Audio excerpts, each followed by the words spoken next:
Bonjour à tous ce matin et bonsoir à tous pour ceux qui vont nous suivre la nuit ou le soir.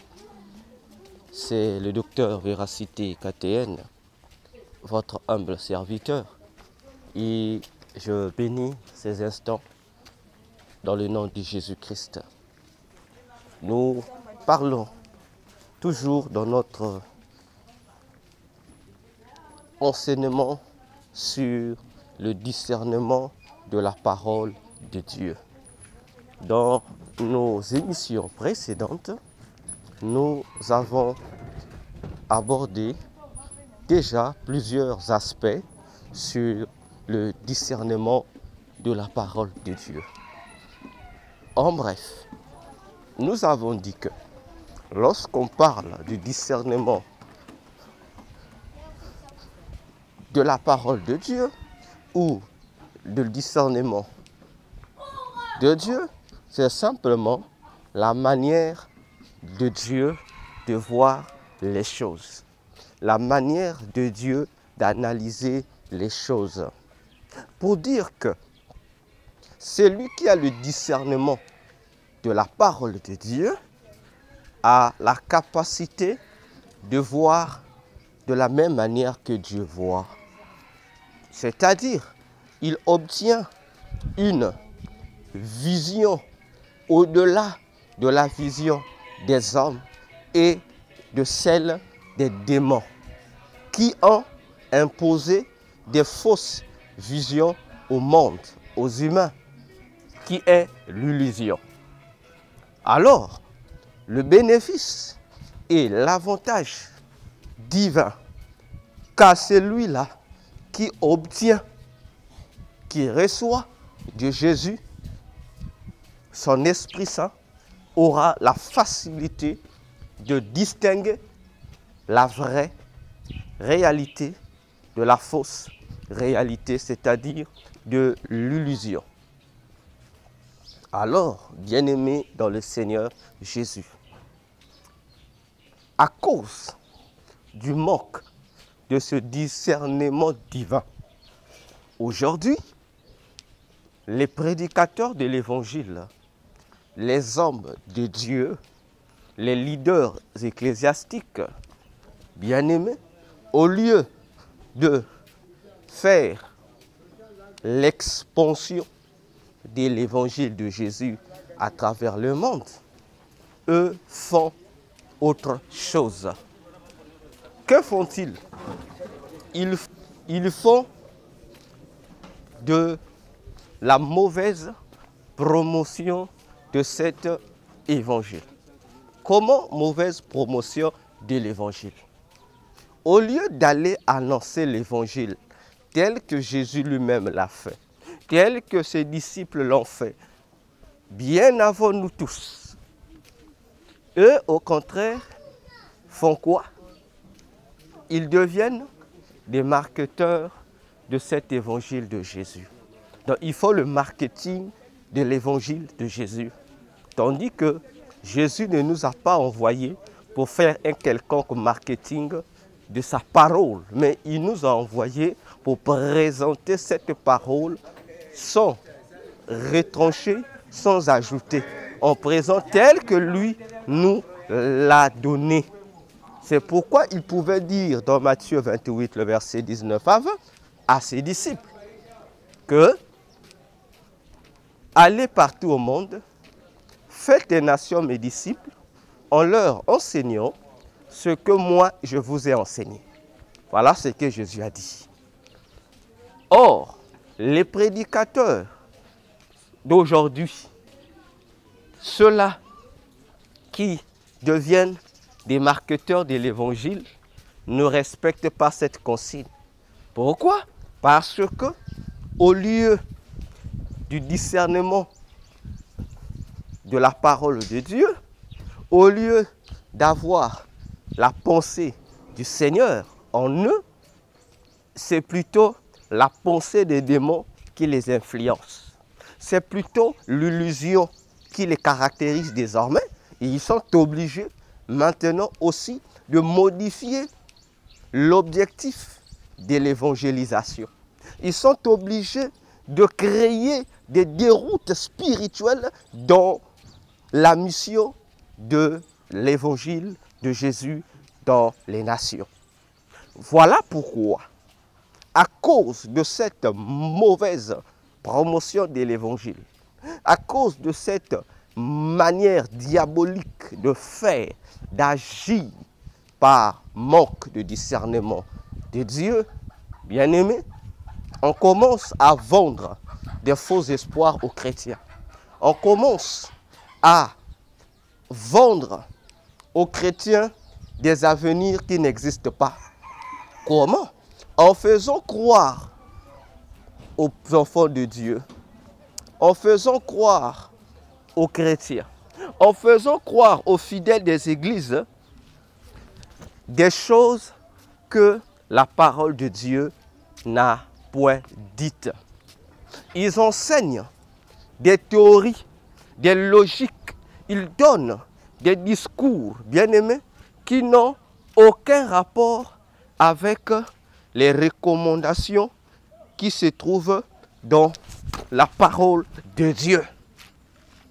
À cause, bien-aimés, de ces choses, de ces doctrines pernicieuses, on fait croire à toutes les femmes de la terre qu'elles seront mariées, qu'elles auront des mariages, qu'elles seront épousées, alors que la Bible n'a jamais dit ça. La Bible n'a jamais dit que tout le monde sera marié. Attention, la Bible précise qu'il y a de ceux qui seront mariés, il y a de ceux qui ne seront pas mariés. Et à cause des mêmes mensonges au nom de l'évangile de Jésus, on fait croire à toutes les femmes de la terre qu'elles vont toutes mettre au monde. C'est faux, parce que là aussi la Bible dit que toutes les femmes ne mettront pas au monde. Il y a de celles qui mettront au monde, il y a de celles qui mourront stériles. On fait croire à tout le monde qu'ils peuvent être guéris de toutes leurs maladies. Alors que c'est faux, parce que la Bible précise également que tout le monde, tous les chrétiens ne seront pas guéris de leurs maladies forcément. Il y a de ceux qui mourront malades. Et il y a de ceux qui aussi ne mourront pas malades. Voyez-vous, ça se trouve dans la Bible, ceci concerne la Bible. Mais comme nous, aujourd'hui, nous les chrétiens d'aujourd'hui, nous croyons tout, nous acceptons tout, ce qu'on nous enseigne, mais on ne prend pas le soin de vérifier parce qu'on a trop confiance. Hein? On a trop confiance à nos prédicateurs. Alors que la confiance n'exclut pas le contrôle. Ces principes, Jésus l'a laissé aux apôtres. Examinez toutes choses. Et Jean, l'apôtre Jean l'a dit dans 1 Jean 4, les premiers versets. Ne mettez pas foi à tout esprit, mais examinez-les, éprouvez-les. C'est pas ce que Jean a dit. Mais Jean s'adressait à qui? Jean ne s'adressait pas aux païens. Jean s'adressait à la communauté chrétienne. Voyons-nous ce qui doit nous interpeller. Mais chose que nous ne faisons pas. Voilà le problème avec les chrétiens d'aujourd'hui qui manquent de discernement. Au nom de cette fausse promotion de l'évangile, on dit aux frères qu'eux tous, ils seront des travailleurs, alors que ce n'est pas ce que la Bible dit. Au nom de cette fausse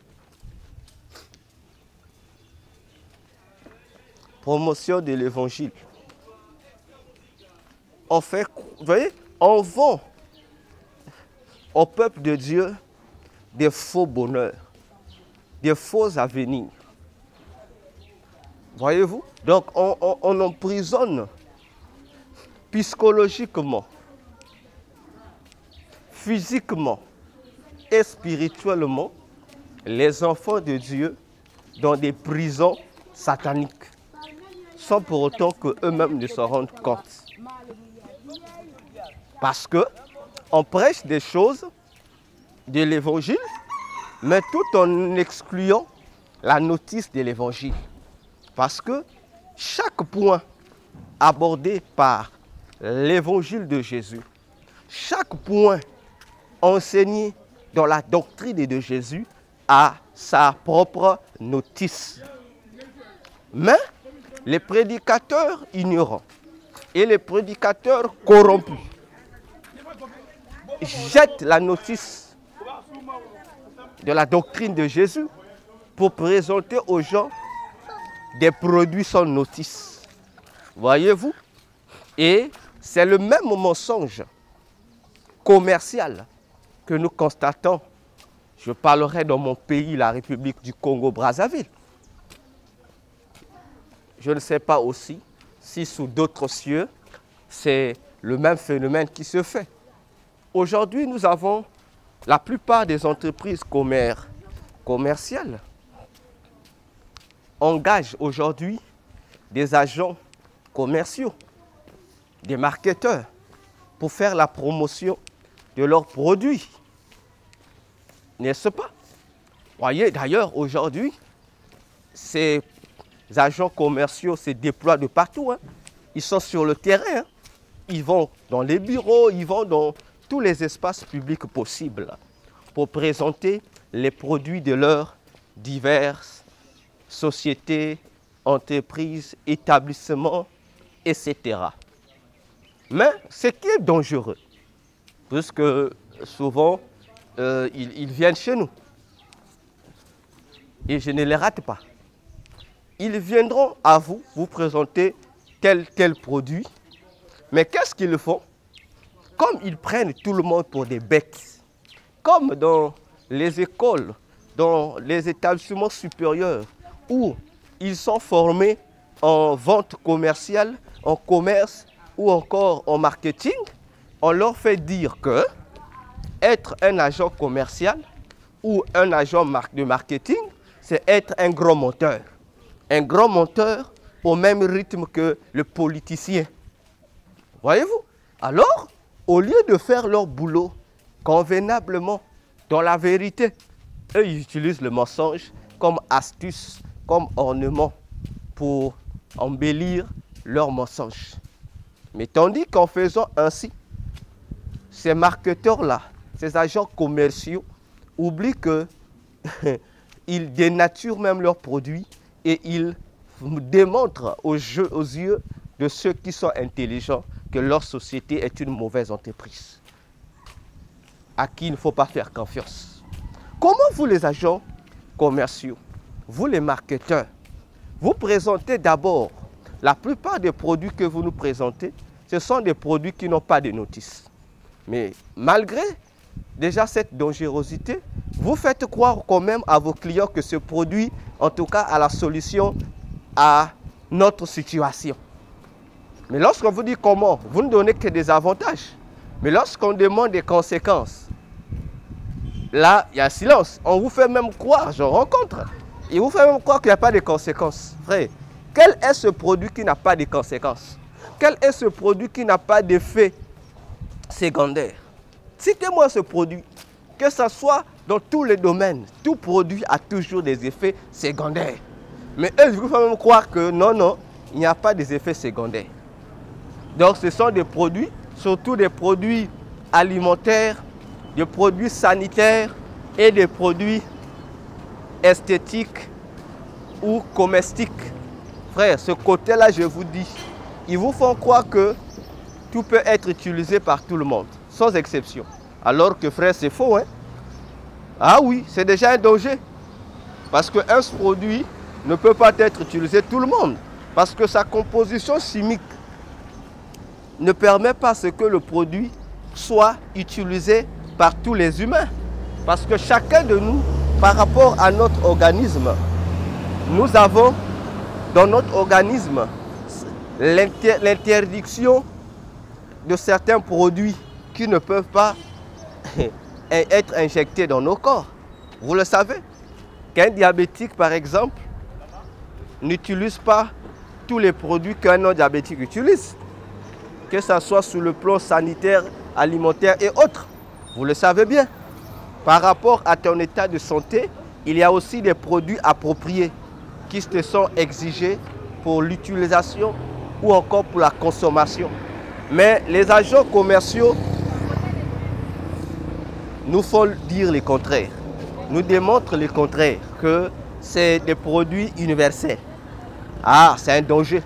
Et ils vous font croire la lune. Ils vous promettent même la lune en vendant leurs produits. Tout cela parce qu'ils ont simplement besoin que leurs produits soient vendus. Mais chaque fois qu'ils viennent chez moi, je brise toujours leur mythe. Je leur dis, je ne peux pas acheter votre produit parce que vous montez. Vous voyez? Quand même ils font la gueule, je leur démontre de A à Z qu'ils montent. Et je leur démontre que leurs produits ne sont pas fiables. Ce sont des mensonges. Et là, ils se tuent. Et ils te demandent encore comment tu assures. Voilà la malhonnêteté professionnelle.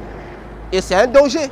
Voyez-vous, et le même système du marketing sali, du marketing déformé, dépourvu, est aujourd'hui dans les églises en ce qui concerne l'évangélisation. Et comment ces genres de stratégies démoniaques sont-elles entrées dans l'église?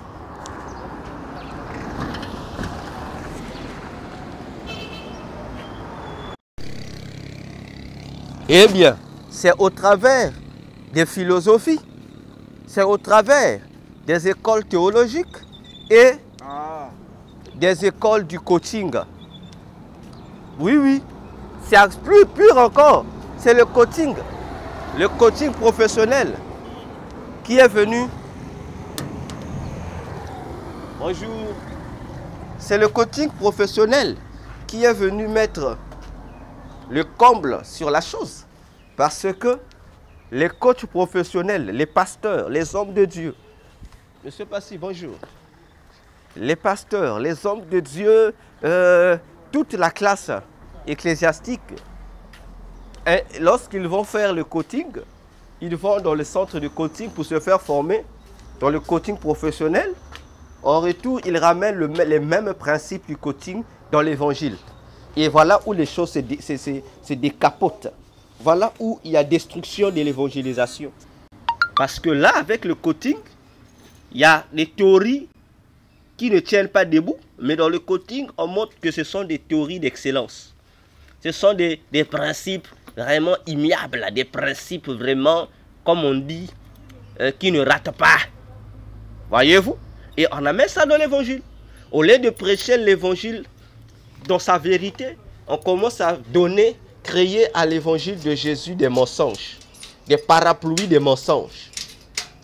Voyez-vous? Et c'est dans ces théories-là qu'on apprend aux enfants de Dieu qu'un enfant de Dieu, un chrétien, ne peut plus perdre le salut. Qu'une fois que tu as reçu Jésus dans ta vie comme Seigneur Sauveur, en tout cas c'est bon, tu es sauvé, même si tu marches dans les péchés, dans les dérèglements, dans les interdits de la parole, tu ne peux plus perdre le salut. Voilà ce qui est enseigné aujourd'hui dans l'église. Voyez-vous, alors que ce n'est pas ce que la Bible enseigne. De Genèse à Apocalypse, Dieu nous a dit, nous l'a démontré, qu'un élu de Dieu, un chrétien peut perdre le salut s'il ne respectait pas la parole de Dieu. C'est ce que la Bible enseigne. Jésus lui-même l'a dit. Les apôtres l'ont dit. Ça commence même depuis l'Ancien Testament.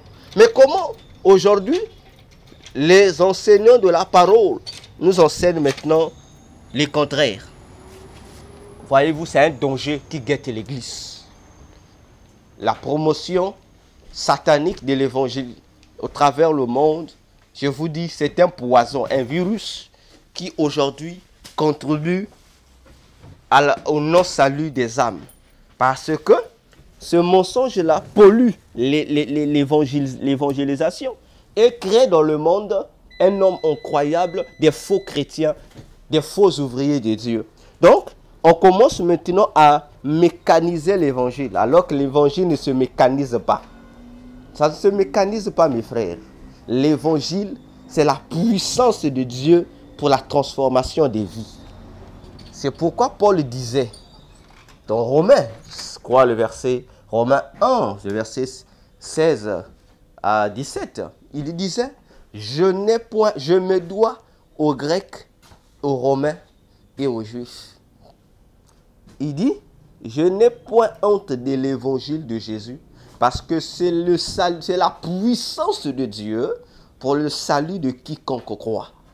Maintenant, aujourd'hui, pour plaire au monde, pour attirer des foules, pour se faire intéresser du public, les enseignants de la parole de Jésus commencent maintenant à mécaniser la parole. C'est-à-dire, au lieu de laisser à la parole de Dieu d'être automatique par rapport à sa puissance, à son efficacité, à ses impacts, on commence maintenant, on a débranché ses fonctions d'automatisme pour lui coller des fonctions mécaniques. C'est-à-dire, au lieu que ça soit Dieu qui puisse agir au travers de sa parole, c'est maintenant un homme, un prédicateur, un homme de Dieu, une femme de Dieu, un serviteur de Dieu, une servante de Dieu, un ancien, un diacre, un chef de département, un chantre qui commence maintenant à faire de la mécanique, à manipuler la parole de Dieu lui-même pour pouvoir lui donner des effets, des impacts. Quelle abomination, quelle perversité, quelle folie. Église, réveillons-nous. Cherchons le discernement de la parole. Cherchons à être jour après jour éclairés par la parole de Dieu. Ça t'empêcherait de tomber dans ces filets des ouvriers mauvais, de tomber dans les filets des pharisiens, de tomber dans les filets des sadducéens, de te retrouver dans l'assemblée des scribes qui ne craignent pas l'Éternel, des scribes qui aujourd'hui sont des théologiens, des scribes qui aujourd'hui sont des écoles pastorales, des scribes aujourd'hui qui sont des universités bibliques. Et oui, des scribes aujourd'hui qui sont des coachs professionnels, qui confondent les terrains. Le coaching dans les centres de formation, gardez là-bas. Mais à l'église, enseignons l'évangile. Prenons la logique de la Bible. Attention, bien-aimés dans le Seigneur. Pour attirer quelqu'un dans l'évangile, tu n'as pas besoin d'utiliser des astuces. Tu n'as pas besoin d'utiliser le mensonge. Je suis désolé. Paul le disait dans Romains 3. Il dit, pourtant, si j'utilise mon mensonge pour gagner des âmes à Christ, il dit, c'est bien, les âmes seront converties. Mais moi qui utilise telle stratégie pour l'évangélisation, moi-même, je serai condamné par le Seigneur. Il dit, pourquoi? Il dit, parce que j'ai utilisé le mensonge. Frère, l'évangile, c'est la vérité. Jésus n'a pas dit utiliser l'évangile, le mensonge, pour promouvoir l'évangile. Non, il a dit utilisez la vérité que je vous ai donnée. Parce que la parole que je vous ai dite est esprit et vie. Jean 6, verset 63.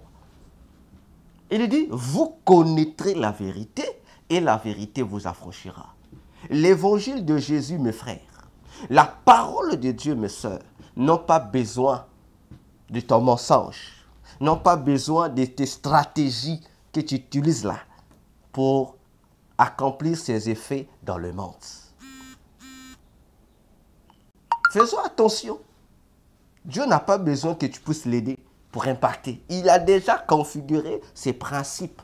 Si l'évangile est prêché comme il se doit, elle-même, la parole de Dieu, va produire ses effets. Ces effets relèvent de l'automatisme de Dieu. C'est automatique.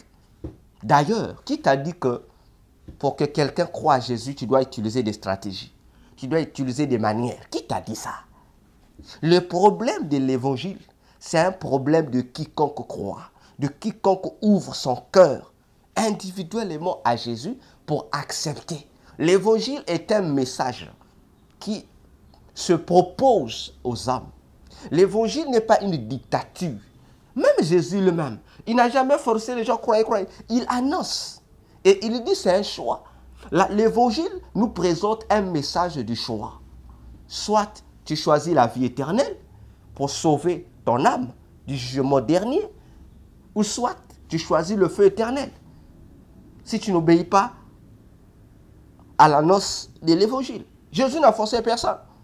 Même à ses disciples, lisez la Bible, mes frères.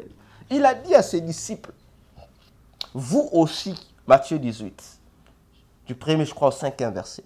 Vous aussi, si vous ne vous convertissez pas, vous n'entrez pas au ciel. C'est là qu'il va maintenant prendre un enfant, il mettra au milieu d'eux. Il dit, le royaume de cieux appartient à ceux qui sont semblables aux enfants. Il s'adresse à ses disciples. Hein? Jésus a dit à ses disciples, il s'est adressé à ses disciples. Le royaume de cieux, c'est un problème de conversion.